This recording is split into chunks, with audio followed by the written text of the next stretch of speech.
Apakah benar kita tidak bisa mendapatkan semua nutrisi yang dibutuhkan hanya dari sayuran? Nah, bila kita hanya mengandalkan sayuran saja untuk mendapatkan semua nutrisi yang dibutuhkan, biasanya itu sulit. Karena walaupun sayuran ini kaya akan vitamin, mineral, serat, dan antioksidan, ada beberapa nutrisi penting yang mungkin kurang atau tidak cukup tersedia dalam sayuran saja. Contohnya itu seperti protein, vitamin seperti B12, zat besi, asam lemak omega 3, kalsium. Nah, sekarang ini ada beberapa contoh nih sayuran yang bagus untuk kita konsumsi. Contohnya itu yang pertama ada sayuran hijau, contohnya seperti bayam, kale, brokoli. Itu merupakan sayuran yang punya kandungan vitamin, zat besi, antioksidan, dan juga serat. Yang kedua ada contoh lain seperti sayuran berwarna, itu kayak paprika merah, wortel, tomat, di mana dia itu ada kandungan vitamin juga, ada beta karoten, ada juga likopen. Dan yang ketiga, sayuran lain seperti akar dan umbi, yaitu kentang, ubi jara, yang biasa bisa sebagai sumber karbohidrat, serta dia juga ada vitamin, beta karoten, maupun serat juga. Yang keempat ada jenis sayuran lain yaitu cruciferous, itu seperti kol, kubis, di mana dia juga ada kandungan vitamin, serat, dan juga antioksidannya. Nah, jika hanya mengandalkan sayuran dalam diet, ada potensi memang kekurangan beberapa nutrisi yang penting. Karena sayuran seperti tadi itu dia tidak menyediakan asupan yang cukup atau tidak juga menyediakan bentuk nutrisi yang optimal. Contoh beberapa kekurangan yang bisa terjadi itu yang pertama adalah kekurangan vitamin B12, di mana dia penting untuk fungsi saraf dan produksi sel darah merah, yang jika memang kurang dapat menyebabkan anemia, kelelahan, gangguan saraf, ataupun masalah kognitif.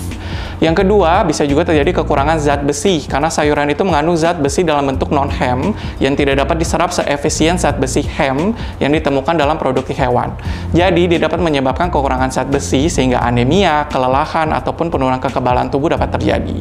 Yang ketiga, dia juga bisa mengalami namanya kekurangan asam lemak omega 3 yang penting untuk kesehatan jantung dan otak, yang dimana kandungan itu dalam sayuran itu tidak cukup, sehingga dapat berdampak pada kesehatan jantung, otak, maupun pengurangan dari peradangan. Nah, berikut ini ada beberapa tips yang bisa teman-teman masukkan jika menyebabkan sayuran ini jadi lebih tampak lezat, tapi tetap mempertahankan nutrisinya. Yang pertama, teman-teman bisa membuat salad yang lezat dengan cara yang pertama bisa mencampurkan berbagai sayuran, misalnya dari sayuran hijau maupun yang berwarna, jadi biar teksturnya lebih bervariasi. Dapat juga memang ditambahkan protein ataupun lemak sehat, kemudian dressingnya sendiri atau gunakan itu yang lebih sehat, seperti memang dibuat sendiri dari bahan-bahan seperti minyak zaitun, cuka apel, mustard, dan rempah-rempah. Dapat juga teman-teman bereksperimen menambahkan bumbu seperti herba segar, lemon zest, ataupun rempah-rempah di mana untuk meningkatkan rasa tanpa menambah kalorinya. Yang kedua bisa juga dibuat smoothie, jadi sayuran hijau ini seperti bayam, kale, dan selada, itu bisa sebagai basis untuk membuat smoothie ini karena memang rasanya itu lembut dan mudah dicampur dengan buah, sehingga buah ini dapat memberikan rasa-rasa yang alami. Sekaligus buah ini juga bisa digunakan untuk menambah tekstur, dan juga teman-teman bisa tambahkan seperti biji chia, ataupun flaxseed, ataupun spirulina untuk menambahkan nilai gizi. Kemudian susu, air kelapa, ataupun jus buah yang 100% dapat teman-teman gunakan sebagai cairan dasarnya. Yang ketiga ada juga memasak sayuran ini dengan berbagai macam metode, tapi metodenya adalah metode yang tepat. Seperti yang pertama adalah steaming, jadi memasak sayuran dengan uap itu adalah cara yang baik untuk mempertahankan sebagian besar vitamin dan mineral. Bisa juga teman-teman rebus sebentar lalu dibilas dengan air dingin untuk mempertahankan warna dan nutrisinya, serta bisa mengurangi rasa pahit pada beberapa jenis sayuran. Yang ketiga, teman-teman bisa hindari pemanasan yang terlalu berlebihan, karena kalau terlalu berlebihan itu dapat mengurangi kandungan vitamin.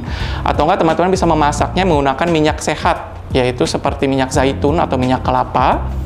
Dan juga teman-teman bisa menambahkan sayuran tadi ke hidangan favorit teman-teman, seperti dibuat dalam pasta, pizza, ataupun omelet, untuk menambah nutrisi tanpa mengubah hidangan secara drastis.